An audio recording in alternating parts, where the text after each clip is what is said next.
Hi again and welcome back. In the last episode, we explored perspective, one of the most reliable ways to create the illusion of depth on a flat surface. But perspective isn't the only tool artists can use to achieve that sense of three-dimensionality. Today, we will look at several other ways depth can be created in a composition.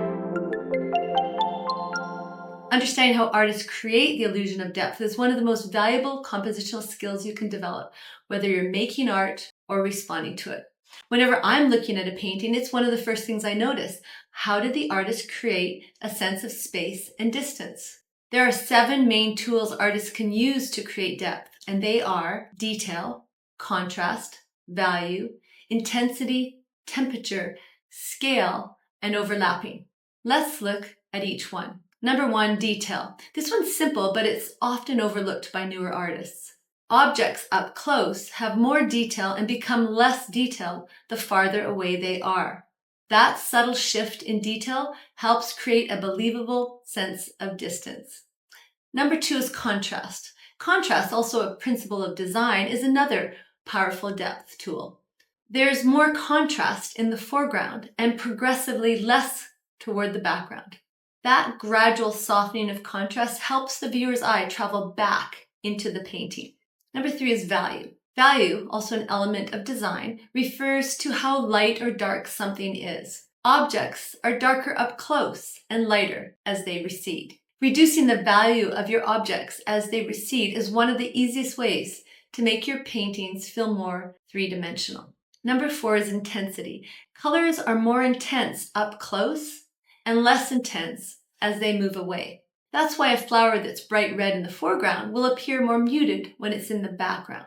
The problem is we know that background flower is just the same color as the foreground one. But we have to override that knowledge or we will lose that sense of depth, even if the perspective is correct. That brings us to number 5, temperature.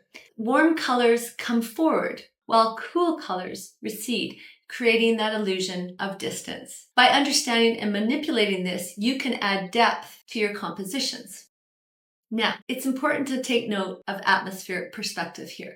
Atmospheric perspective describes the way distant colors take on the blue-gray tones of the atmospheric haze. Leonardo da Vinci was one of the first artists to observe and capture this effect in his paintings. And it transformed art in the late 15th century because until then, paintings tend to have a flatter look about them. Notice how the cool blue-gray tones in the distance seem farther away than the warm tones in the foreground. When this isn't considered, a painting can look flat.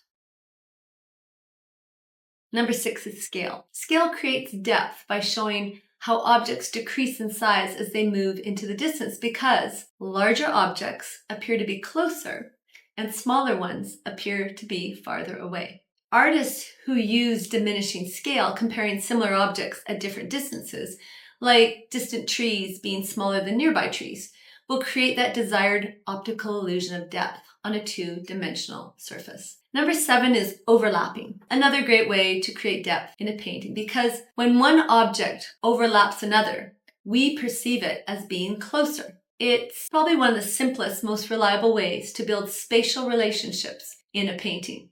Let's finish off this episode about depth by looking at Fishing Boats on the Beach by Vincent van Gogh.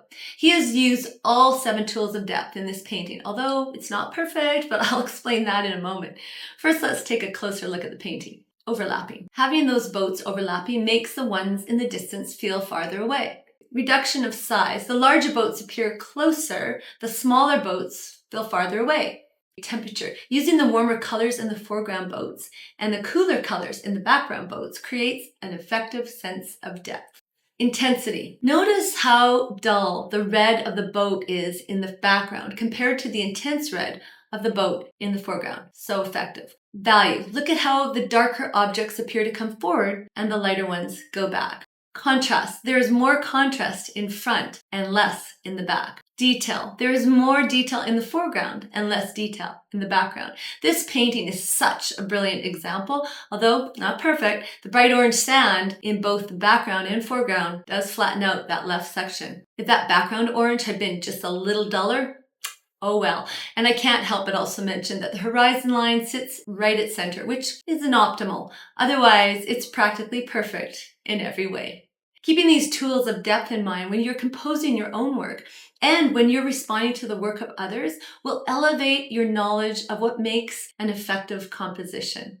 In the next episode, we'll explore light source, how direction and quality of light can make or break a painting. It's probably one of my favorite art topics and one of the first things I look at when I critique a painting. If you're enjoying this series, be sure to like, subscribe, and share your thoughts in the comments. See you in the next episode.